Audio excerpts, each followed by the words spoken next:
welcome to today's Textile Talk. I'm Lucy Shaken, SAQA's Communications Coordinator and your Textile Talks organizer. Textile Talks are presented by the International Quilt Museum, Quilt Alliance, Studio Art Quilt Associates, or SAQA, and Surface Design Association.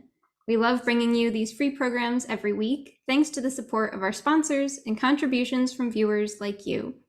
Thank you very much. If you enjoy Textile Talks, please consider making a donation at saqa.com/tt support. A few Zoom notes before we begin. This is a webinar and we can't see or hear you, but we can read your comments in the chat.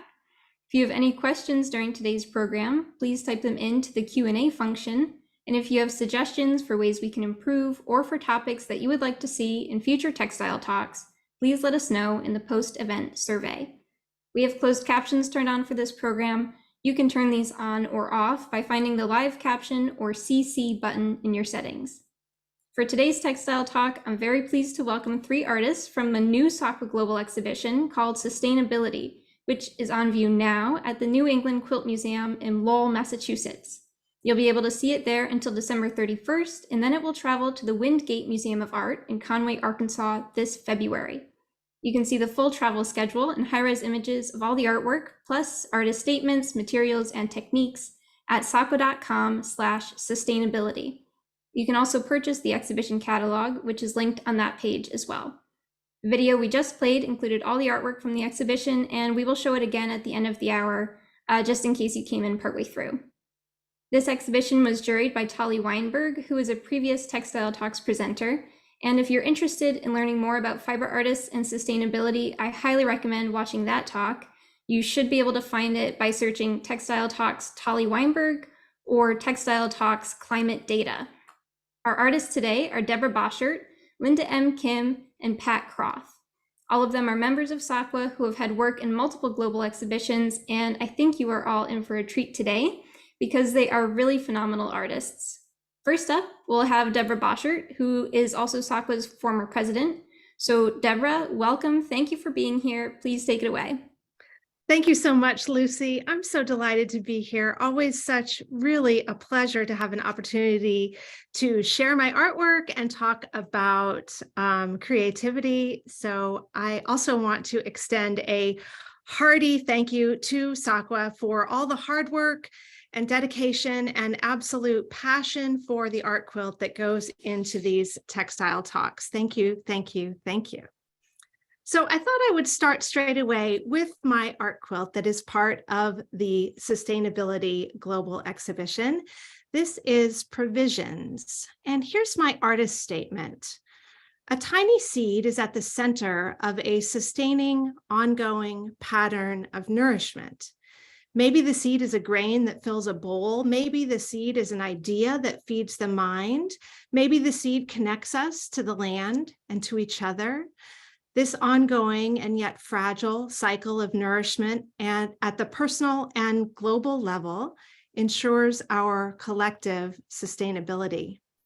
So there are many art quilts in this exhibition that explore specific environmental concerns, and they are such an important part of the story.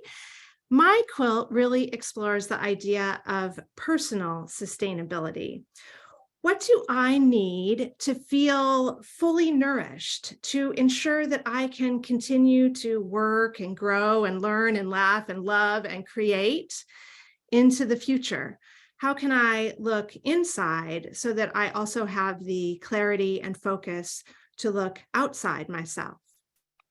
The bowl for me is a personal symbol that I use to represent this idea of sustainability.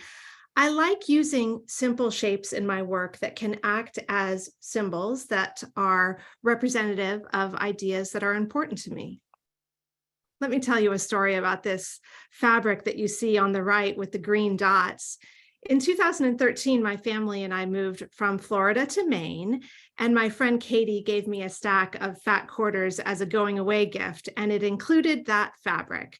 So even almost 20 years later, I look at that fabric and I remember that moment, and I think of Katie and our longtime friendship. And it's those kinds of memories and relationships that are a part of what I think is really important to my own personal sustainability. So here's the overall image of the quilt again. People often ask me if I set out to make a quilt about a particular topic and pick a symbol that fits that idea, or if the symbol sort of emerges as part of the creative process. I can say that it actually sort of depends, but I can also share that when I was working on this particular piece, at one point, I thought it might be a good idea to put a giant spoon on the quilt, which is an example of the emergence of a bad idea with no nuance at all. So thankfully, I abandoned that particular design element. So these symbols really are more about nuance. This is another quilt from my body of work with a bowl. It's actually part of SAQA's Global Exhibition Gastronomy, which just premiered at the International Quilt Festival in Houston this past week.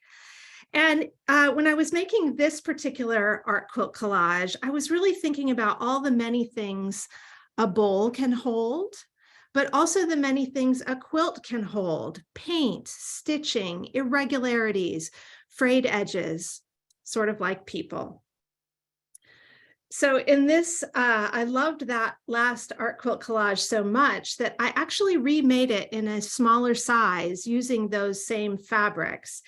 And sometimes themes are clarified in my mind as I'm working on a piece. It's like these shapes, acting as symbols, sort of provide a framework for a conversation I can have with myself. So as I'm cutting and stitching and printing and painting, I'm thinking about what kinds of metaphors these elements could represent. But let's be truthful, it's not always philosophical or meaningful. Sometimes I'm just listening to podcasts and trying to figure out if I like these particular fabrics or colors together. Even these stitched botanical motifs might be representative of the idea of growth. And this art quilt collage was actually really pivotal in my own creative growth. It's part of my book, Art Quilt Collage, A Creative Journey in Fabric, Paint, and Stitch. You can see it on the cover there in the upper left. Here's another art quilt from my body of work with a bowl on it. And I really like for my work to make a strong visual impact from across the room, but I also want it to have some interesting, intimate details that can only be viewed upon close attention. So there's the bowl, but it also includes a house and a ladder. And I like these simple shapes partially for their simplicity. That makes them easy to cut and easy to stitch, but it also leaves room for interpretation. And when viewers look at my work, I really do want them to bring their own ideas to what they're looking at. Is this bowl empty or full? Is this a feather or a flame or a fern? I like all of these possibilities. Here's another in that series of small quilts with bowls on them. And as I was preparing this presentation, I came across a quote that I really liked by author John Green. Art that is created to be shared is inherently a collaboration. It is the co-mingling of the artist's attention and the viewer's attention. And the work of art is where those attentions can come together. I think that's a great description for what I hope these symbols do for me and for the viewer. Here's another quilt that includes some symbols, a ladder. I really like using ladders. They show up regularly in my work. This piece is called Through and Through. There's bowls here too. It's about going through hard times and how sometimes you can see the light out the window and sometimes it's dark. Here's another quilt with a ladder on it. Sometimes the creative process can even be a metaphor. And I actually shared the process of making this quilt on my Instagram day to day in real time, looking at all of the many, many steps that it takes to take an art quilt from start to finish. So you can follow me on Instagram if you would like to see what's happening in my studio. Let's look at the progress of this piece, Twilight Lifting. So I always start with what I call a fabric palette. And I was actually working on several quilts at the same time, exploring sort of a half circle motif. And I settled on these 3 pieces that I was going to build quilts around. And yes, it looks like a piece of coral and some floral motifs, but if I think of those as just half circles, they might be a moon rising or a sun setting or a hillside or some other landscape formation.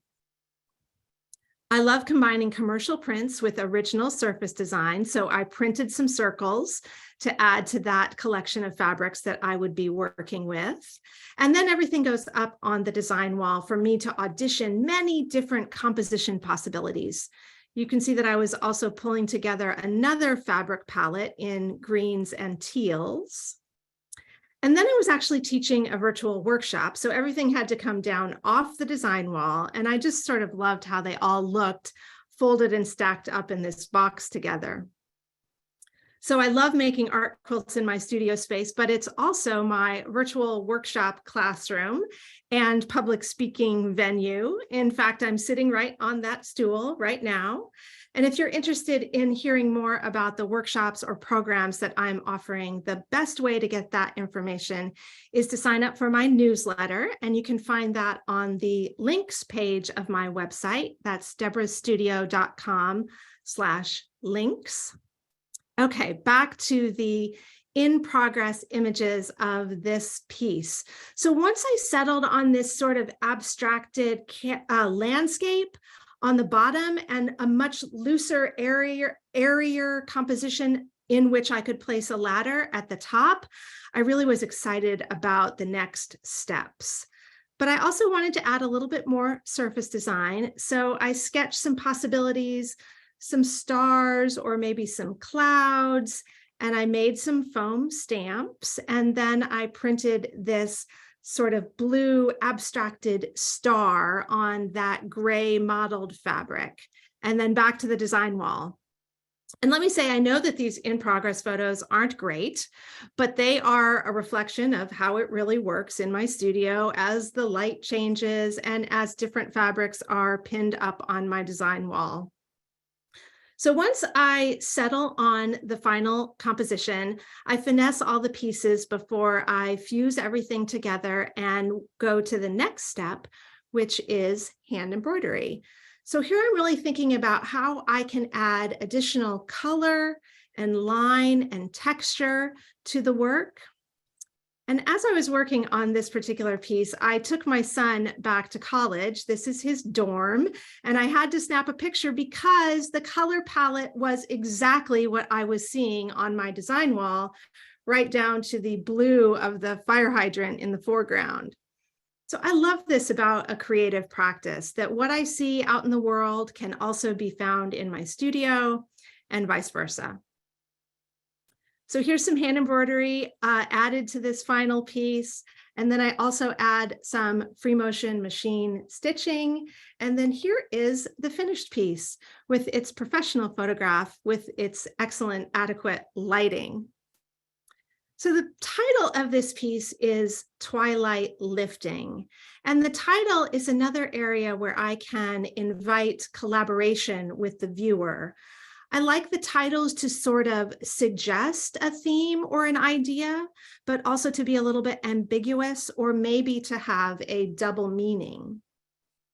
I love this neutral color palette, those grays and browns and off-white and tan, I think just luscious and interesting. I've used this color palette a few times, including on this piece, which is titled Multitudes, a good end to my portion of our presentation here today, another bowl quilt.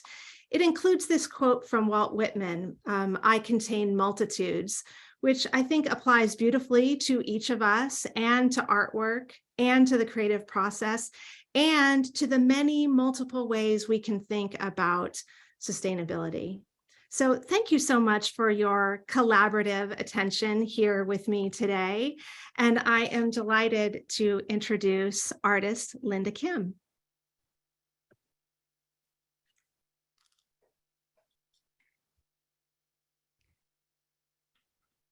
Thank you, Deborah. That was so good. You're such a natural speaker, presenter. Hi, everyone. I can't tell you how grateful I am to be here today and to share my work with you all. I'm coming from Austin, Texas, and it's hot, humid, and even overcast. So I think that's why the lighting is weird in my office right now. The art quilt that you see is titled Life Jacket in the sustainABILITY exhibit. I'm excited to be a part of this exhibit because I practice sustainability with every work that I create. I'm committed to using found and recycled materials in my art practice. I'll come back to Life Jacket after sharing some background and also 6 art quilts made in 2020 and 21.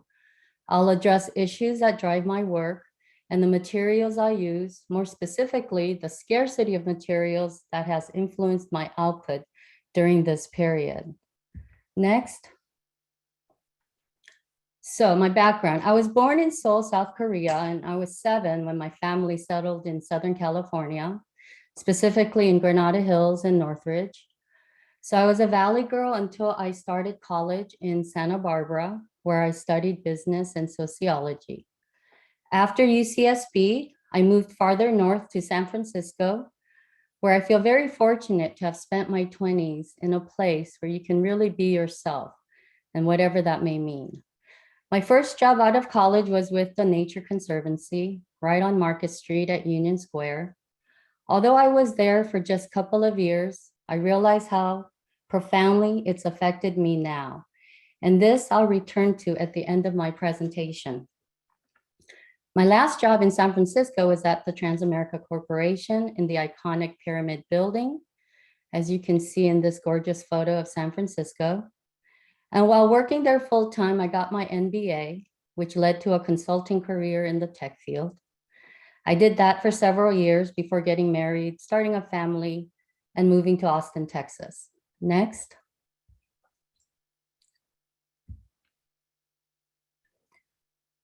Okay, so notice I didn't say anything about art. I didn't grow up with arts or crafts in the home. My parents were small business owners and worked a lot, typical immigrant story. In Austin, I was 40 when I took my first art class. It was a way of distraction from raising kids and home life. And it was a drawing class. I liked it. And so I kept taking art classes at the local community college in Austin. And when I found sculpture, I enrolled in that 4 consecutive times. I loved it. On the screen are a couple examples of wood sculptures made from tree branches that I found near my home. From the start, as you can see, I was drawn to found and recycled materials. Next, please. And then about 5 years ago, the work shifted. I started to incorporate soft materials like yarns and other things I had around the house, and even made my first quilt. Next, please. It was made of wood. This wood piece is titled Pieced, and it incorporates 9 wood types in their natural state. No color additives were used. Creating this work opened my eyes to textiles. I've always been drawn to textiles like tablecloths and beddings. Love the tactile allure of natural fibers, the visual excitement of prints and colors. And more importantly, it opened my eyes to an art practice with intention. I had stories to share, and art quilts were a perfect medium for that. My work now reflects my concerns as a woman, parent, immigrant, and American. Issues important to me, I created with found and upcycled materials. I'll next show you 3 works made in 2020 and 2021. Next. So 2020, that horrible, scary year, TP Mania was created after lockdown in response to a call for art quilts for a book by Sandra Sider titled quarantine quilts, creativity in the midst of chaos. So I had been saving toilet paper rolls, among other things, for some time. And about a year before that, I had tried working with that material, but didn't get far. I had put it aside. But with the book call, I pulled it out and I tried again. For me, it's important that my work reflect the times. And in early 2020, I know you must remember the anguish caused by toilet paper or lack thereof. I was thrilled it was accepted for the book, but it was not included for the in-person exhibit. It didn't feel like it at the time, but that was fortunate because it was accepted into Quilt National 21 and it won the award for most innovative use of material. Next. And then 2020 got crazier. I made this quilt in support for Black Lives Matter. I too felt sorrow and outrage over George Floyd's death. During this turbulent time, I had seen a documentary called 13th. It was about mass incarceration of Black men in America. It was heartbreaking.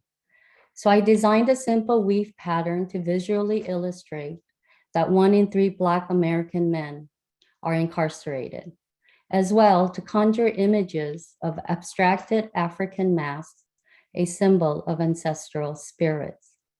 This was accepted into SAQA exhibition called Connections, which premiered in Houston last year. I used recycled tablecloth, which is the top red portion, and other found materials. It's machine pieced and hand quilted. Next. As a woman raising 2 daughters, women's issues are obviously important to me.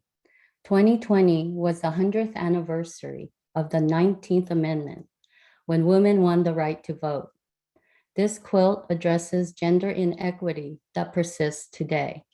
Even though women are more educated than men in the US and represent more than half of the workforce, women still earn an average of 80 cents for every dollar paid to a man. Also, the United States is the only advanced nation that does not guarantee a woman the right to paid maternity leave. In this abstracted image that you see, quote, woman's work disappears into the background. Cooking is represented by a pot in the middle of the quilt. Cleaning, represented by a vacuum, upper right, laundry and iron, and child rearing, a baby bottle on top left. This work is currently on loan to arts and embassies in Honduras. It is machine pieced and hand quilted, made of all found fabrics. Next. So by 2021, I was very low on fabric stash. I never had much to start with because I relied on found fabric on the free tables at my local fiber art and quilt guilds, in addition to using up recycled clothing and other stuff I have at home. With the lockdown, there were no in-person meetings, so I couldn't resupply. I had to dig deep for the rest of that year.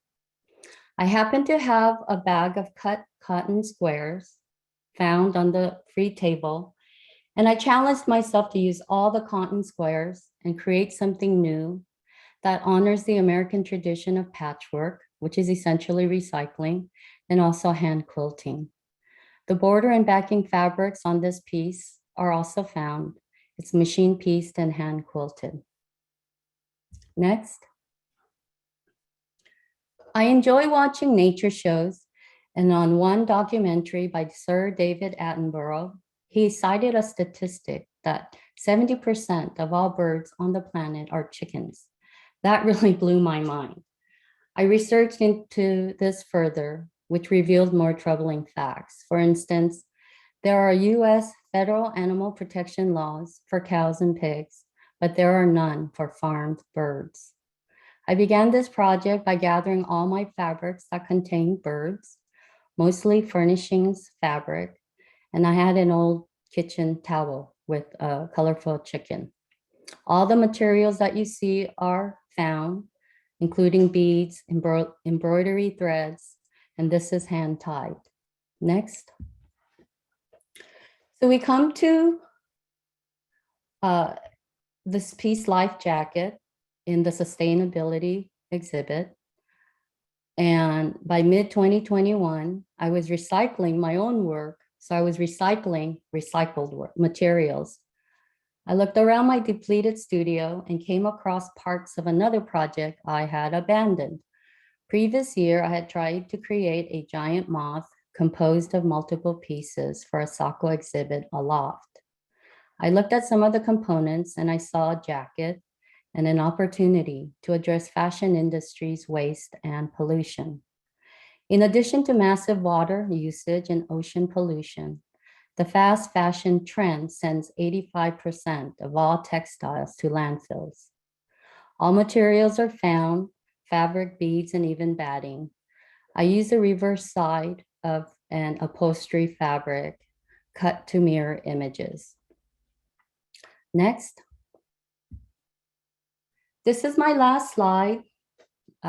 My final shot again of beautiful San Francisco. I said I'd come back to talking about my first job at the Nature Conservancy.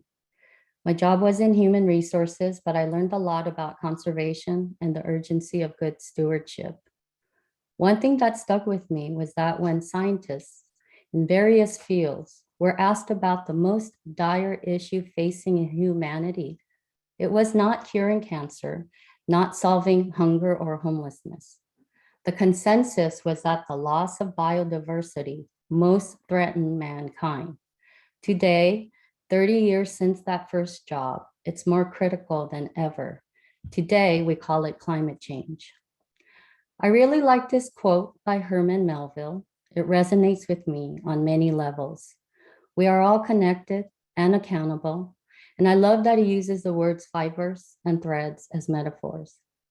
And within my own life, issues important to me, I see has roots from when I was 22, and I know will continue to affect me into the future. Thank you so much for being here with me. And up next, Pat Kroth will present her amazing work. Thank you so much. I really love that quote as well. We are all connected, and I am so happy to be here connected with you all today. I'm Pat Kroth from Verona, Wisconsin. I live and work in my home studio about 20 minutes southwest of Madison in the south central portion of the state. I'm about 3 hours from Chicago. Next. I don't have cows on my property, but I do have cats, chickens, hawks, foxes, and the occasional coyote. 30 years ago, I moved from a very urban landscape 5 miles from downtown Chicago to a more rural vista with parks, woods, and lakes nearby. Growing up in Chicago, our parents really encouraged us to use the city as our campus, going to the Lakefront Museum and parks.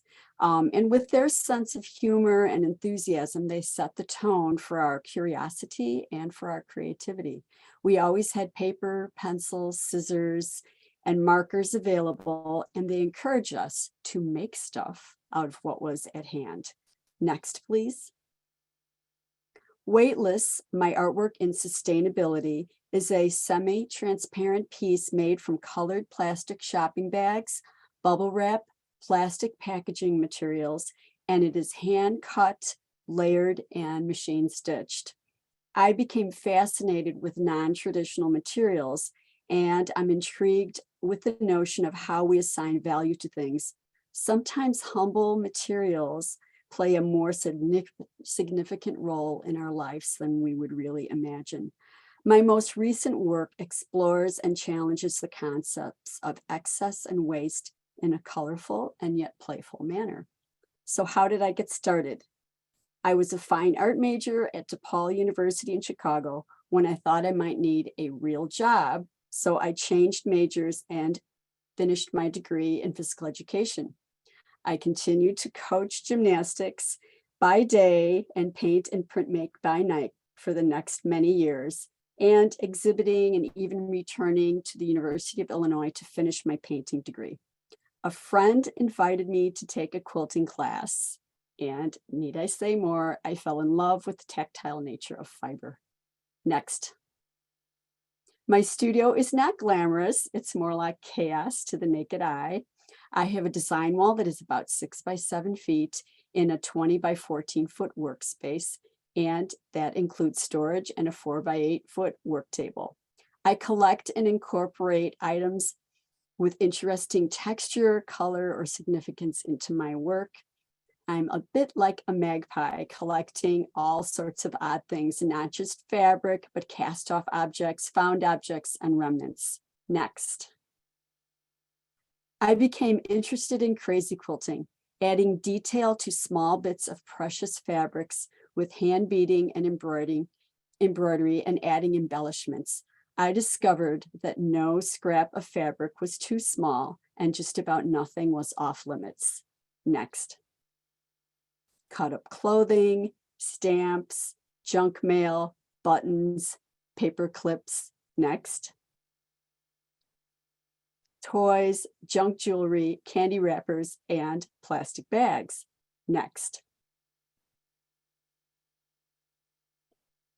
This led to the Fragment series, tiny bits of fabric collaged with found objects, layered with netting and machine stitched. Revisiting Jackson is 106 inches by 65 inches. Next. It won Most Innovative Use of the Medium at Quilt National and is in the permanent collection at the International Quilt Museum in Lincoln, Nebraska. And here you can see bits of fabric, computer paper, threads, fibers, buttons, and I work in a very improvisational manner. Next. Post-Meridian Mambo is created from fabric fragments and colored sheer overlays of tulle and organza with stamps, coins, and buttons and more. Next.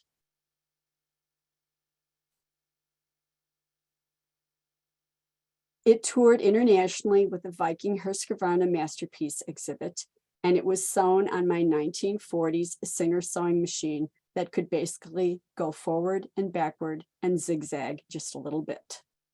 Next, please. Working Blues was created after our request via email for work shirts.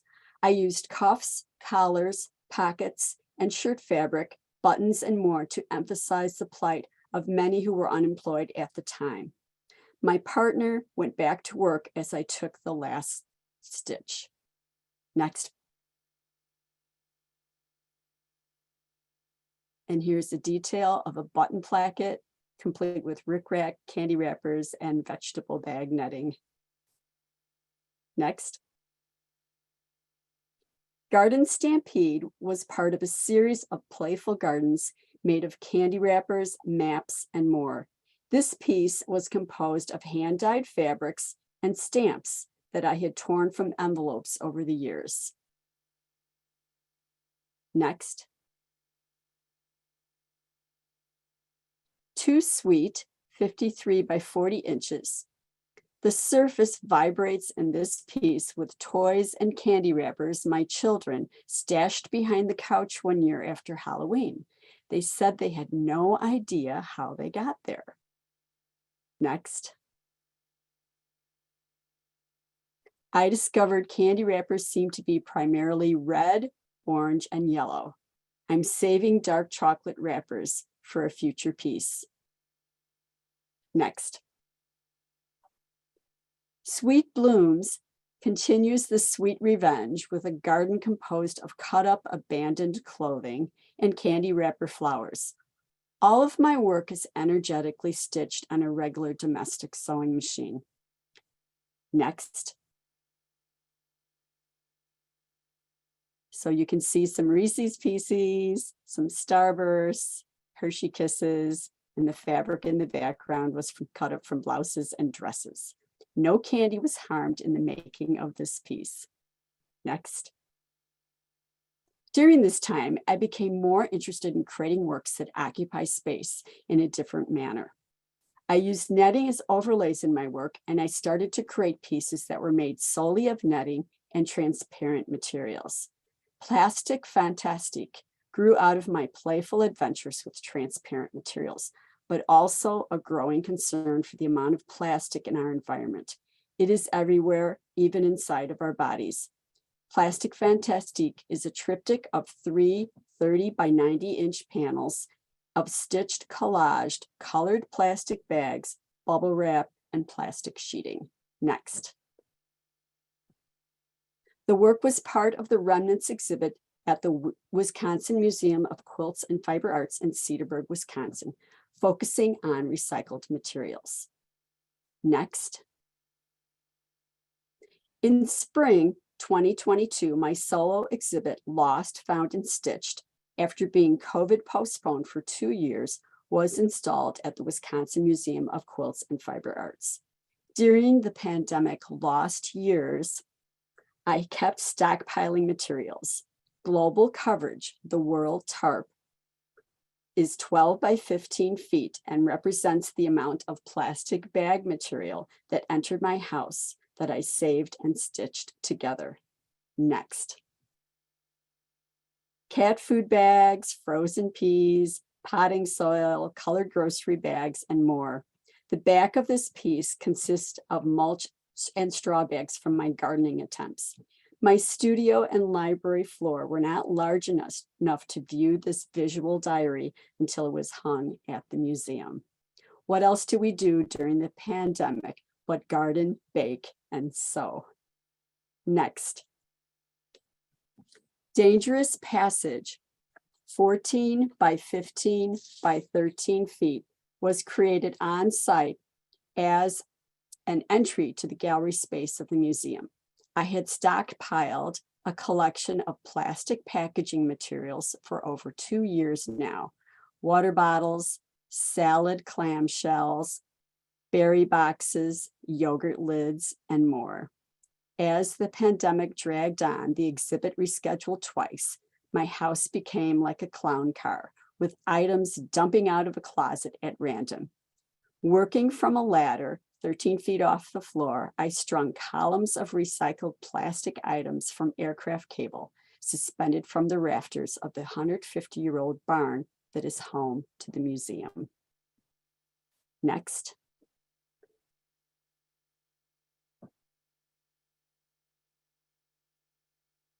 Next. An opening was left in the center, providing a dangerous passage to go through.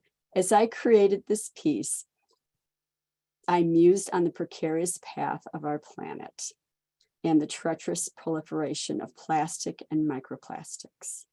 Visitors often enjoyed laying on the floor and looking up into the maze above them. Next. The work changed as I installed it, oddly becoming more organic looking, like coral or an underwater scene. My work always feels more complete when others interact and participate with it.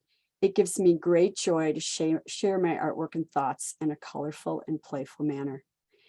Many thanks to SAQA for all the global exhibition opportunities, and to my fellow panelists, and Martha, Lucy, Jennifer, and our sponsors for all of your help, support, and encouragement. And thank you, everyone joining in today, for allowing me to share my work on this Textile Talk. And back to you, Lucy. Thank you, Pat. And Deborah and Linda, if you want to go ahead and turn your cameras back on, we'll do some questions from the audience. If you have questions for our panelists, please put them into the Q&A. And we'll start with some really quick materials questions. So Deborah, Cheryl would like to know, what paint and ink are you using for printing? Yeah, great. Thanks, Cheryl. I am mostly using acrylic paint for my surface design printing. Quilters often sort of wonder about acrylic paint and doesn't it change the hand of the fabric? Yes, absolutely it does. And that's part of what I really love about it. I really think of my work as collage. And so the paint is just another layer of the design. And I'm not sure if this was your internet or mine, but it cut out for a second. You were saying acrylic paint, right? Acrylic craft paint, yep. Awesome. And Pat, we have a question from Deborah. She says, your weightless art included machine stitching. What needle and thread were you using? I was using Superior thread, a combination of, let's see, King Tut and Rainbow thread, which is no longer available, so Fantastique thread. and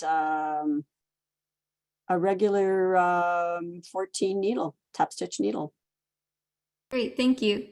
Linda, I had a question for you about the Arts in Embassies program. That's something I've heard of a few times from artists, but I don't really know much about. So could you tell us a little bit about that opportunity, maybe how your art got selected and where it ended up? I have very little information on that as well, because I had heard about it. I think I probably saw it through SAQA's website, but I'd never registered as an artist. And the ambassador in Honduras happened to be from Texas, as well as the curator, even though they're in Washington D.C. And I guess the curator intentionally looked for women artists in the Texas area.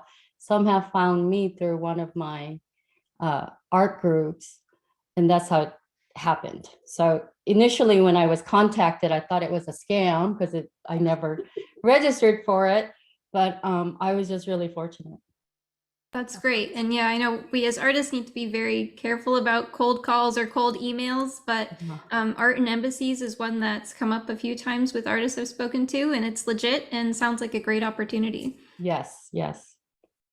Deborah, I wanted to ask you, you mentioned your work as a teacher, and I mentioned that you previously were very involved as a volunteer in SAQA, or are still very involved. So I'm curious, how does that type of art industry, but not artist, studio work affect you when you go back into the studio, and how has that shown up in your practice? Yeah, that's a great question. I sort of think of teaching as its own creative endeavor in itself. Designing a workshop and communicating with students is a different kind of creative challenge. So it goes back and forth. They complement each other, the teaching and the creating work. And then I always am so inspired by students and the kinds of questions they ask and the kinds of work that they create. Inevitably, they get me thinking about things in a new way, which is always really good for creative growth. Great. And Pat, your work has all of these layers and small bits and textures, but then when you put it together overall, it all comes together. So I'm wondering, how are you working on each piece? Do you have an overall canvas, or are you going section by section and building outwards? What's that process like? For the installation pieces, the most recent pieces, I'm working in components. I'm working in sections, like the installation that we saw that you actually walked through. I fabricated, 4-foot strands of, plastic that I put together while binging Netflix over the course of, it was postponed twice. So I would start on it and then put it all away and then start on it. So, and then once I reached the location, I was able to continue anchoring them to the top and then adding sections to the bottom to complete the length of it. The larger challenge is transporting it in a minivan of multiple trips across the state. So that was pretty comical. My other pieces, I actually work on as a whole piece. So I will either lay out on my table, I have 4 by 8 foot work table, or if necessary on the floor. And I build an entire background, whether it's cut up clothing or small bits of fabric, piece by piece. I layer that whole fabric. In some cases, I'll be fusing that together so that I have a solid base to work on. And then once again, I'm just layering objects on the surface. My cats enjoy it quite a bit. It's a playground for them. It's a hassle for me, but we work through it. I'm not sure if that totally answers that question, but. I'm curious also, how long did the install take for Dangerous Passage? How many hours were you up and down off a ladder hanging that? I had quite a bit of help from museum staff. Well, there were 2 of us primarily. We spent, I want to say 3 days, because we came in early and strung aircraft cable across the rafter space. I had measured on multiple times. So I had, a pretty rough idea of where we were going and how to space things out. But of course, we had to tweak things along the way. So that took some shenanigans. And then, of course, there's always things that happen. And then the second day, I actually started hanging columns of plastic. And then the third day, we were able to complete. So 3, I'd say 2 long days and another half evening. And the museum, has a very limited staff. An exhibition comes down and an exhibition needs to go up. So it was a challenge to work into that time constraint, and the exhibit actually opened at the end of that week. So we had 1 extra day of, shenanigans. And the SAQA regional exhibit, Midwest Seasons, hung in conjunction with my exhibit. So that exhibit was going up at the same time. So all hands on deck from the volunteers at the museum to get that exhibit up at the same time. So lots of fun. Yes. Yeah, great. And Linda, I'm wondering about your process as well. So I know your work always has a really strong, or often has a really strong message. So are you starting with the message and then brainstorming visuals that you think could speak to that? Or how do the visual and the message meet for you in your process? I guess sometimes yes and sometimes no. Like with the chicken work, I saw the documentary and that was intentional, where I wanted to make something to address that with limited supplies I had on hand. And then the life jacket, the work that's in sustainability, I was going through what was around my studio and saw that, if I joined certain pieces together, that to me looked like a jacket. I don't know if it does to other people. And so that gave me a chance to speak about pollution and specifically fashion industry. So it varies, but most of my work is definitely improvisational, like the work 1 in 3 in USA. It started like I had an image of an American flag to address mass incarceration in USA. And then it just evolved from there. I'm pretty slow in making my work. Everything takes like 2-3 months because, for one, I do a lot of hand quilting, but the idea forms as I go. And, it's a lot of 1 step back, 1 step forward, 2 steps back, and to the right and to the left before it starts to gel. Mm-hmm. I did want to add one more thing about my last question. I'm so sorry that I couldn't share anything about arts and embassies, but I mentioned that they found me they got to my website through another organization I'm a member of called Austin Fiber Artists. And it's a pretty tiny group, and I was pretty amazed at that, because when I look at the member directory, only a handful of artists bothered to have their website or links added. So my advice is to share your information and put it out there. You never know what's going to happen, because this is the last thing I would have expected from such a small local organization. Mm-hmm. That's great advice.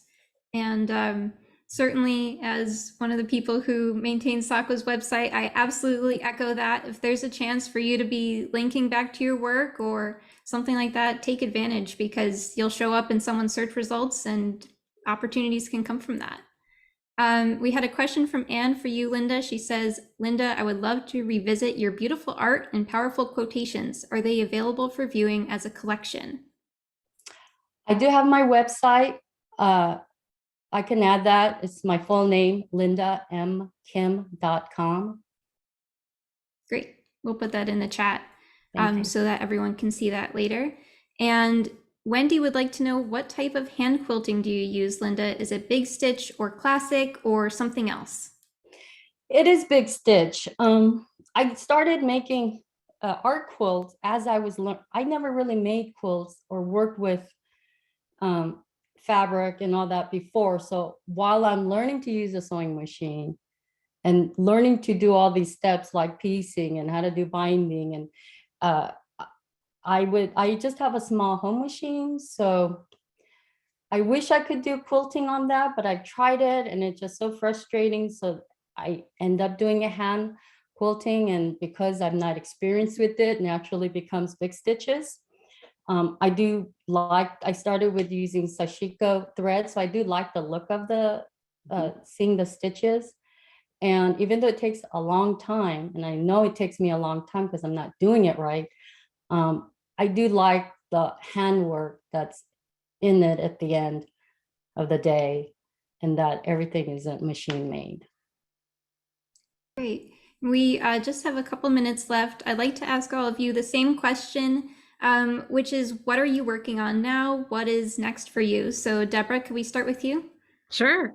I'm actually working on a series of small landscapes. They're just 5x7, and they've got a lot of raw edges and a combination of machine stitching and hand embroidery. And I'm also using the decorative stitches on my sewing machine. There's so many of them, and they're really cool and rarely used. So I'm adding some decorative stitches to those small landscapes. Fantastic. And Pat, what about you? What's next? I'm continuing my exploration with cast off materials. I have 4 kids who have moved on in other life adventures, but they managed to leave a good bit of debris in my house. So I'm wading through cast off jeans and clothing, and working on some fairly large pieces with those bits incorporated with some other memorabilia, so to speak. So yeah. Great. And Linda, what about you? I haven't had an opportunity. I have my first commission, which is stressing me out, actually. It was something I wasn't looking for it, but it came my way and I knew it was foolish to pass it up. And I went back to every SAQA journal and quarterly publications and read up on every advice about doing commission work. And so I already know I don't like it because I'm second guessing every decision I make. I'm not doing what I might do, and always thinking about what they might want. But I'm committed to it, so I have to finish it. But the hard thing is that the holidays are coming, which sucks up a lot of time. My older daughter's a senior in high school, so we're in the midst of all the college application madness. So that's sucking up a lot of time too. But yes, I'm working on a commission, and I'm on the 3rd design already because I got excited making one and then second guess that and start on a different design, get excited about that, and then second guess on that. So now I'm on the 3rd one, spending way too much time. Well, Awesome. I'm sure that you are going to work out a solution and a fabulous commission piece. And I want to say thank you, Pat, thank you, Deborah, and thank you, Linda, for being our speakers today. It was such a treat to get to learn more about your art and your practice. Thank you to our sponsors and our Textile Talk supporters. And of course, a huge thank you to all of you, our viewers, for joining us every single Wednesday. We will see you next week, same time, same place, for Uncovering Black History, Quilts from the Collection of Carolyn Mazlumi, presented by the International Quilt Museum. You can register and find all the information at SAQA.com/textile talks. And now if you stick around, we're going to play that exhibition video one more time so that you can see all of the artwork included in sustainABILITY. Thank you so much for being here, and I hope you have a fantastic week.